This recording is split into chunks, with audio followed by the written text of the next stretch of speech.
Piers Morgan insists on having full-blown liars who have provided cover and engaged in the mass slaughter of innocent people in Gaza and also the West Bank now as well. And I don't know what I'm supposed to do when I'm being gaslit, when the audience is being gaslit, and when the very people who are carrying out a genocide are made out to be heroes. Jonathan Conricus, a former IDF mouthpiece, is one of those people. So here's how the conversation on Piers Morgan went today.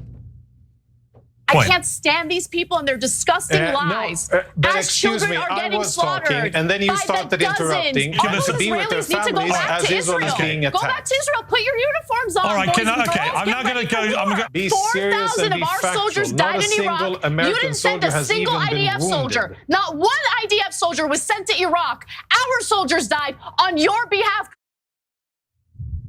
So all of the Americans who are upset with my conduct on the show, I apologize for being upset over the fact that 4,000 of our soldiers were killed in a war that was egged on by Israel, lied about in regard to Iraq allegedly having weapons of mass destruction. Where do we get that intel from? Israel. I apologize that I raised my voice a little bit. Apparently I'm supposed to be polite about that incident, about the situation in which we got dragged into a war with Iraq, 4,000 of our soldiers died, not a single IDF soldier was sent to that war. Okay, apologies. I should just be very polite, Cenk. Yeah, very polite. And as you have 3-1 or 4-1 against you, right? You're supposed to remain calm as they do propaganda, and they lie. But hey, when you speak up on behalf of the truth, oh my God, can you believe she's being emotional? Just over a genocide, what's the big deal? I mean, they're only Palestinians, it's not like their lives matter. You see how calm we are about murdering them? Yeah, Jonathan, I do see it. So, most of the debate was between me and Conricus, because Conricus is, I mean, from the beginning of the slaughter campaign in Gaza, he's been lying about what's happening. He's been lying about the fact that the IDF has been intentionally killing innocent people, and it makes me sick. So early on in the debate, Conricus, a former IDF spokesperson, stated that anyone opposed to the strikes against Iran is a fan of Iran's current regime. Let's take a look. I can feel your frustration. I can feel how sad you are. I can feel how difficult it is for you to see Israel teaching the Iranian regime a lesson, and Israel winning on the battlefield. I can understand that it's frustrating for you. I can understand that you're having a tough time dealing with reality. You have to actually address the substance of my argument. Why are IDF soldiers shooting and killing children at humanitarian aid hubs? You genocidal. Can you answer that question? Your talking points are tired. The whole world sees you guys for what you are. I'm not here to answer your questions, Mrs. Interrupter. I'm not here to answer your questions. Last time I checked, this wasn't your channel. And you've done nothing but interrupt and talk. I mean, where's the lie, though? Yeah. I get it. Ad hominem attacks are not allowed, except how many hundreds of billions of dollars of taxpayer money have been funneled to Israel, okay? $4 billion a year without any question. Influx of funding whenever they start another war, okay? Tens of billions of dollars in this current genocide that American taxpayers are funding. How much money did we spend on bombing Iran? You think Israel paid for that? No, we paid for that. So are they offended that I'm calling them welfare whores? Yeah, well, look, no matter how you think about it, is it a fact that Israel has taken $311 billion from us in inflation-adjusted dollars, and that's just direct money that they've taken, let alone the Iraq war and how it cost us about $3 trillion. Iraq was not our enemy. Iraq did not attack us on 9/11. And in fact, Iraq was opposed to Al-Qaeda. Saddam Hussein would often kill members of Al-Qaeda because they were trying to topple his government as well. And Iraq had no weapons of mass destruction. That was a lie given to us by Israeli intelligence, which is their job is to give us fake intelligence to fight their enemies for them. Anna's right, it's a fact. The IDF lost no one in Iraq. We lost over 4,000 people, over 50,000 casualties overall for the US. A lot of people missing limbs, brain damage, etc., let alone the hundreds of thousands of civilians killed in Iraq, all so that Israel could use us to topple Iraq's government. If that hurts your feelings, those are facts. It doesn't matter. You can call the facts anti-Semitic all you like, but at the time, Israeli leaders said Iraq was their #1 enemy. Iraq was not at all our enemy, and we were forced to fight that war. Now, he said there, if you didn't agree with the bombing, then that means you're for the repressive regime of Iran. Same exact propaganda they used in Iraq. If remember, they would always say, "Oh, are you for Saddam Hussein?" If you're not for an invasion of Iraq, that means you like Saddam Hussein. You're in favor of Saddam. You're a fan of Saddam Hussein. Now they're saying the same exact thing. Just take out the Q and put in an N. And so they're saying now that we've turned to Iran, okay, if you don't agree with starting a war on behalf of Israel, that means you love the Ayatollah and the repressive regime. So stupid. It's a super simple, cheap propaganda trick. But this is the kind of propaganda that's held up by the rest of American media. They all do it together on behalf of Israel, and they get it through people's heads, and they think, oh my God, like I don't want to be a fan of Saddam Hussein. Oh my God, Iran's gonna nuke Seattle at any moment or Tulsa at any moment. So okay, I better help Israel fight that war. And that's what his job is. His job is literally, it was in the past very literally, and to this day, obviously, he's still speaking on behalf of the IDF to drag us into war. I want to skip ahead to video J4. Piers and I kind of get into it about why actually it's perfect for this because I get into why I'm concerned about what the US did over the weekend. And it's not because I have love in my heart for the Iranian regime. Take a look. I hate the regime in Iran. Right. I hate the regime. So why wouldn't you want it changing? I hate the mullahs. There are Armenians living in Iran right now who hate the mullahs. Okay, but regime change should not be spurred by the United States and Israel, which wants to install a puppet government on their behalf. And by the way, the Iranians know that. They know that. Polling indicates the vast majority of them want regime change. They don't want it to be done by Israel.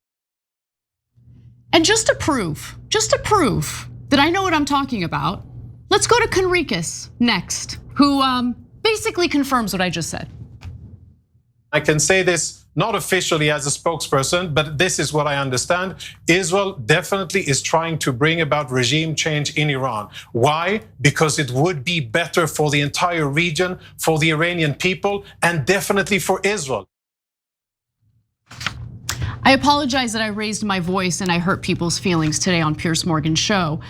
I have come to understand that Piers Morgan's show is supposed to be a bit of a circus, but when you're speaking truth about the Israeli government, that's not allowed. So I'll talk about the war crimes in hushed tones. Maybe I'll call Cenk and you can play a banjo in the background. We can NPR it. Yeah. But I'm sorry, the endless images and videos of innocent people getting killed as they're desperately trying to get humanitarian aid from these humanitarian aid hubs disgusts me. It's obvious, intentional slaughter of innocent people. We would not be okay with it if our own military was doing it. We wouldn't be okay with it under any other context. And I just ask the American people, why are we okay with it in the context of innocent people in Gaza? Why are we okay with it? And why are you okay with funding it? Yeah, so two more important things that came out of that. Number one, this preposterous idea that the question that Piers asked. Well, if you don't think the regime's good guys, why are you not in favor of changing it? That's like seems like a nice piece of sophistry, right? Okay, here's a government I'm not in favor of, North Korea. Terrible, awful to their citizens. Almost the whole place is a concentration camp. Does that mean we should do regime change in North Korea? No, they have 6 to 8 nukes, which by the way, they built under the first Trump administration. And even without the nukes, they could have killed millions of people in South Korea and in Japan. So you could be 100% opposed to a regime, but realize that attacking it is counterproductive and not a good idea. That's what just normal average IQ people realize. But if you're super low on IQ, you think that there's only 2 options. Me no like regime, me must attack right away, says stupid ass caveman, right? I don't like the Chinese regime. They have Young Turks in concentration camps. That's literal, right? Do I think we should invade China and change their regime because I don't like their regime? No, because I'm an intelligent person that could do nuance and not me no like regime, me bomb it, okay? And we're not bombing North Korea or China, you know why? And we let North Korea develop all those nukes, and it turned out Iraq had no nukes and Iran had no nukes. Why didn't we attack North Korea that actually was developing nukes? Because North Korea is not an enemy of Israel. So they could develop any nukes they like, even though they're more dangerous than Iran or Iraq. We did nothing because Israel did not command us to do something about that. And then I appreciate his confession. Because Anna's right, he totally confessed. He's like, oh, no, the nuclear facilities, we were totally lying. No, we want regime change. And that's the same exact thing they did in Iraq. Oh, weapons of mass destruction, we know for sure. Oh, there's no weapons, it doesn't matter. Regime change. Israel would like to remove Iraq as a regional superpower so they can continue to bully and oppress every other country there and take more of their land. And this is why I want to desperately believe that the ceasefire is real between Iran and Israel. I want it so badly. There's no way that it's real. But it's so hard for me to believe that it's going to stick when Israel, I mean, Conricus is very clear about what their actual goals are here. It was never about nuclear weapons, it was always about regime change. And you think they're just gonna drop it now? No way. There's no way Israel drops it without doing regime change. That's the whole point of this. And then lastly, he said at the end, yeah, it'll be good for Israel. So thank you for not hiding it. It has nothing to do with America. This is all for Israel. And we have no business in Iran. Thomas Massey's right, Ro Khanna's right, Bernie Sanders is right, okay? But if Israel commands, everyone in media has to tell you, oh my God, you're about to get nuked, wink, same old tired trick we did in Iraq. But it doesn't matter, we have almost the whole media on our side, and we have almost all the politicians on our side. And the media will then tell you the fact that the AIPAC was the #1 donor to our congresspeople is not relevant. What a joke, what a joke. No, hundreds of millions of dollars do not affect corrupt politicians. Come on, man, have some self-respect. Lying so thoroughly and ridiculously. Yeah, whoever it doesn't get programs like ours and has never heard the other side of the argument, they might believe your stupid propaganda and they might go, oh yeah, I hear if you report honestly about the money that they're getting from drug companies and oil companies, and yes, from AIPAC, oh, that is somehow anti-Semitic and you better not report, and the politicians are somehow noble. Come on. Who's that dumb? These so-called American politicians and this so-called American media is clearly, especially the politicians, there's direct money transaction support Israel, period. Why the media is 98% in favor of Israel, that I don't know. That's a different question, and it's largely probably having to do with groupthink, etc. But they know, oh my God, if you say something against Israel, you get fired. So that probably has a huge part to do with it.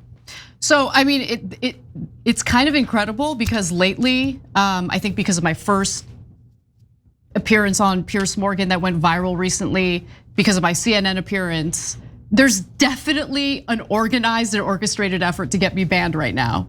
I'm like following it right now on. Yeah, of course there is. They always do. Israel's the #1 purveyor of cancel culture.